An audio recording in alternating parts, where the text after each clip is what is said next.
This is a dude that creates stimulation and stimulates creation. He won an Oscar and then turned serious on us. I mean, it was Anchorman, it was Step Brothers, it was Talladega Nights. They always seem to do that, you know? And then he went to The Big Short and bigger projects. And what he's got on HBO right now is fantastic. Succession, you can see a new episode this Sunday, 10 p.m. on HBO. It's addictive. Adam McKay joins us on ESPN Radio. Now, you executive produced this with Will Ferrell. What does that mean in terms of your involvement?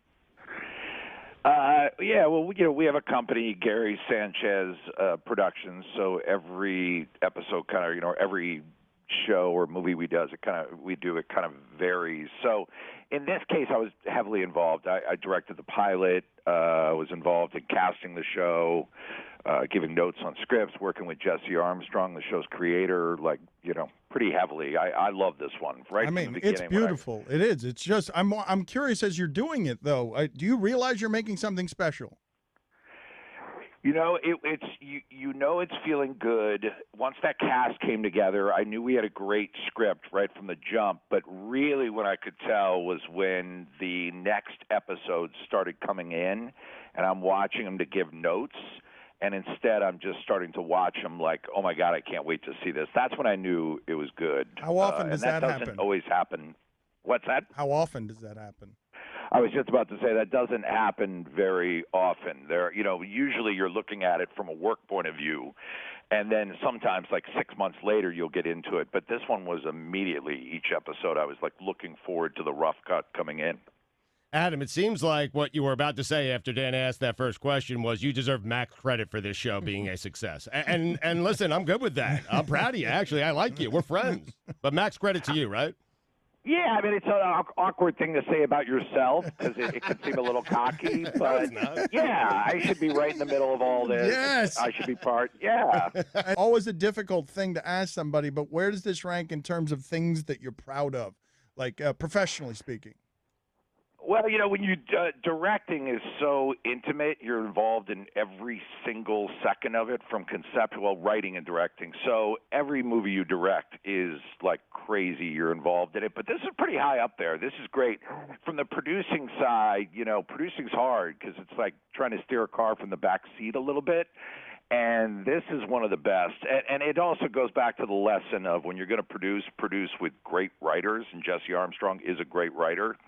It makes life much, much easier. We did Eastbound and Down as well. I like that one a lot, and those guys were really talented. So, yeah, this is pretty high up there. I'm loving it. And what I love about it, too, is it's so of the moment. We were making it.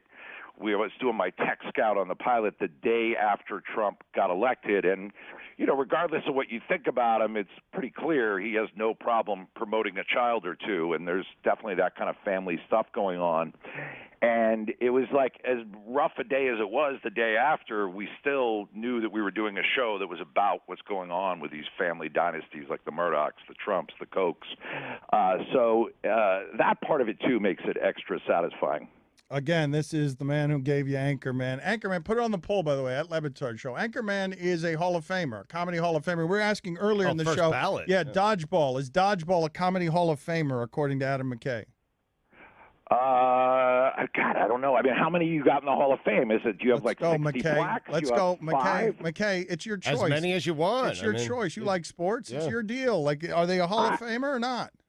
I would say yes, it would get in. You got a bunch of great comics in it. It's pretty strong top to bottom. But if you're doing like that first class, I think you got to say that first 7 comedies that go in. I can't. It's tough to say it's first ballot, but it would definitely get in there. Do you want to do that? Do you want to do the 7 comedies that would go in, and how many first ballot Hall of Famer? All right, now we have to. Yes. Now, all right. So, do you have a Hall of Famer? I think you do. I think you do an Anchorman. Well, I can't say my own because then I'm an a-hole, so you can't do that. No, but, you can though. Yeah, you can though. Max credit. You can use your own if you want to. Which one of yours deserves to be in the Hall of Fame? Go. I mean, I feel like I'm going to come off like a jerk, but the Hall of Fame class is all my movies. Is that? Yes. Yes. Yes. McKay. Yes. Yeah. Man. No. All right, let's do it. I'm not going to do my movies because I'd be a jerk if I did that, but I'll do my Hall of Fame. Here we go. I would do Airplane. First ballot, there'd be Airplane. I would do The Producers. Going old school at the start, giving credit to the old timers. I would do Groundhog Day. Excellent. Put it on the poll, Guillermo. Is Groundhog Day a first ballot Comedy Hall of Famer? You got to throw Marx Brothers one in there. They were definitive. I'd do Duck Soup. I would do Borat. That's good. That's good. Hardest I've ever laughed in a movie theater. Borat, I got to see the 2-hour cut, which I feel spoiled. I got to see that.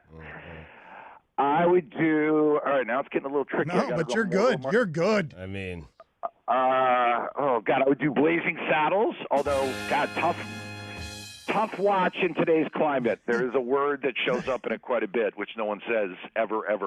So it's a tough watch. Does Tropic Thunder get made today? Tropic Thunder. Can you get it? Can you get it? No way. No way. Impossible. Yeah. Or certainly not with that joke in it. And I would go, all right, I'll chuck one of mine in there. I'll do Anchorman. attaboy. That is an excellent list, sir. Did you like what Sacha Baron Cohen is doing now with his television freedom? Yeah, I love when he does that.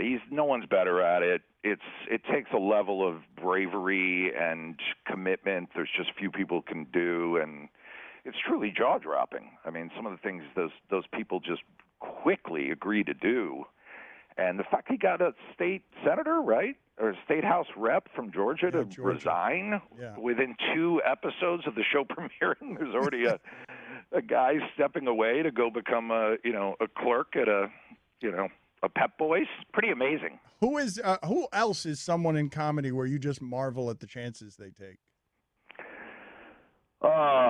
Yeah, I mean, Sacha Baron Cohen's kind of in his own league. As far as the chances they take, God, I'm trying to think who's out there right now.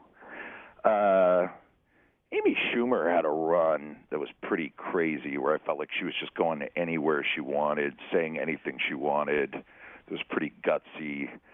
Trying to think who else is out there right now. Comedy's in a weird place right now. Have you noticed, though? It's like in this little transition phase, like kind of pre and post-Trump. Things are so absurd and crazy. There's a little bit of a strange thing going on with comedy.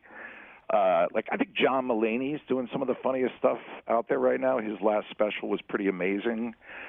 Tiffany Haddish certainly is up and coming and strong, but there's definitely a strange phase right now. You kind of can't put your finger on it. Usually it was like the Jon Stewart on the Daily Show when it was W. Bush, but there kind of isn't that thing right now. It's interesting. It's an easy binge watch. Succession, if you want to catch up. New episode this Sunday, 10 p.m. on HBO. Real quick, I know you get pitched all the time because you're a big, powerful Hollywood person. We got a pitch for you here on a movie from Chris. Are you willing to give this person 30 seconds to give you their idea to see if it's a movie you might want to make?